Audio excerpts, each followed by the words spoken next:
toys. We all know how much he loves his toys. But when Didi is first introduced to people, we notice that, of course, he's very excitable. He just wants to say hi, but sometimes, the jumping is a little bit much. So when new people are introduced to Didi, do ask them to completely ignore him. Since his energy level is really, really high, we want to make sure that he goes back into a calm, submissive state before he is introduced to people. Another way to help him be properly introduced is to have him on a leash when he is introduced to others, and of course, not having the collar all the way at the base of the neck. You want to make sure it's behind the ears, right at the top part, underneath their chin area. This enables you to have complete control of his head without having to, pull really hard back, because he is very strong. And when you do correct him for, jumping, if the ignoring doesn't work, just a slight tug off to the side or up. You never want to pull back. Pulling back really enables the dog. It really gives them a lot more power. So we definitely want to avoid that. He is powerful enough as it is. He is laying on the floor right now, so I'm actually going to give some examples of how we could use off. So I do have a kennel off on the side. I'm going to put a ball on top or a treat and see whatever he's most interested in. What I want him to do is to wait nicely, make eye contact with me, and then wait for me to tell him, it's okay for him to eat the treat after I grab it and give it to him. And also, I'm going to try and sit in a chair here and see if he will jump on me. He's a little bit tired from running around, so this is the perfect time to train him. He has most of that energy drained, and he's more focused on the task at hand, which is working on off. And when Didi does jump on you or anybody else, just remind them that he is extremely excitable, and the best way to do it, instead of, pushing him off, you never want to push a dog off. The dog needs to do the action by themselves in order to fully understand what they need to be doing. So if he does jump on you and you do not want him to, simply remove yourself from Didi. You want to go, away from him as quickly as possible. If you guys do come home and he's really, really excitable and, the off doesn't work, you're removing yourself, he's still jumping on you, just completely remove yourself from the room. You don't want to give him the reward of having you in his presence, basically, while he's in an excited state. So when he jumps on you, you tell him off, and then you move your body away. If he jumps on you, off, move your body away. And he's very smart. He understands exactly what he's doing. He's a smart cookie, this one.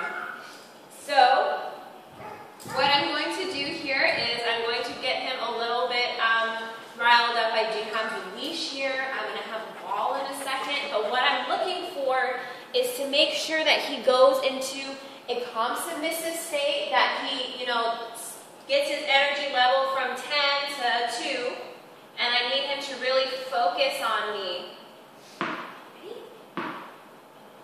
He's doing great, of course, so far, right by the camera. Didi, come.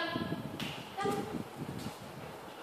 All right, so I have the treat in my hand, I have the leash, I have the ball, and, he's doing a great job right now. Of course, when I came in, he was jumping, but of course, removing myself from him, it makes it a little bit easier for him to understand that I do not want that behavior. Let's see here. When he does get really, really excitable, really riled up, you really want to try and avoid giving him a lot of affection at that point. Distractions are good. Ashley did the perfect thing. She completely ignored Didi. Exactly what we want. Didi. Good boy. And he did a really good job. He went up to her more or less calmly. Very good. Good boy. And when he's in this calm, submissive state that you really want him to be in, then that's when he can get affection. Sometimes sitting alone doesn't mean that they're in a calm, submissive state. Laying down might help. Didi, come.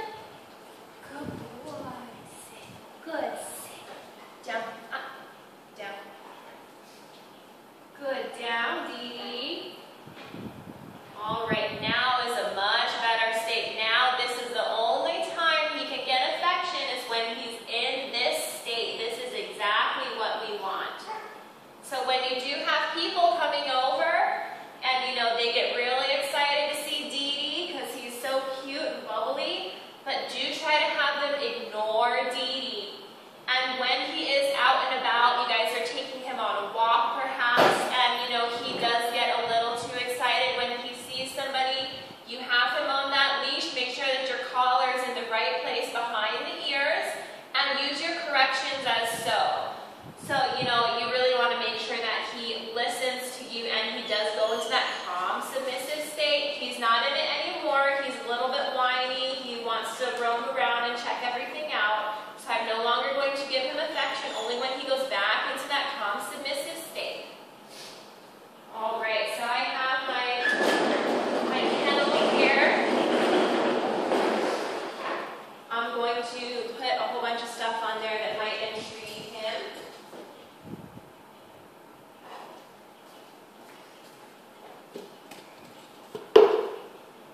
And without using any words or anything, I want to make sure that he understands what I want him to do. It's okay to investigate, but he's not allowed to go up and take the item. He really wants it, of course. I'm just using my gestures of my body and also my voice. He is protesting. That's totally okay. We're going to have him go to a sit. Didi, sit. Sit. Good. Wait. And so now he's back into that still a little bit comfortable state. Down. Good. Wait. He is now on the ground. The whining has stopped. He's stopped being anxious. Good time to give him his ball. Good boy, Didi. Good boy. And then now he can get his toy. He can get his affection. And also, when he does get riled up and, he calms down just for that brief period there when he gets his affection, a lot of people tend to pet dogs on the head. You really want to avoid that if it's a very excitable dog. Petting them on the head really gets them going, so what you'd want to do is just start from their shoulder and pet down to their rib cage. It has a really great calming effect, and you can give the dog affection without amping him up.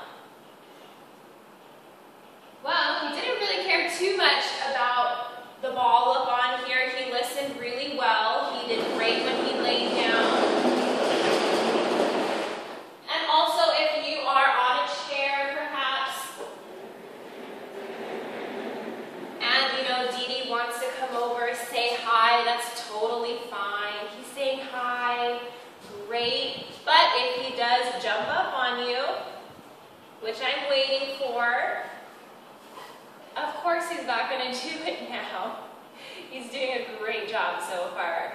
But if he does jump up on you, you want to just, again, remove yourself from Didi. So if he jumps up on your lap, off. Remove yourself. You can stand up, walk away. If he does put both paws on you, and you want to get him off, just off. Stand up and then have him come off of you without actually using your force to take Didi off of you. But he's doing a really good job. Again, it does help to make sure that he gets a lot of exercise, kind of tires him out, so he isn't too excitable, he isn't too energetic when it comes to meeting new people and also other animals. But this has been Nicole here with Didi. We've just been going over off and also a calming motion that you can use to pet him. Just remember, from the rib cage down, and it has a really great calming effect. And remember, this is the only time he should be getting affection is when he's in this calm, submissive state, so no whining, no pacing, and then he can get his affection. Good boy. Good boy. Good boy. We'll see you guys later. Bye.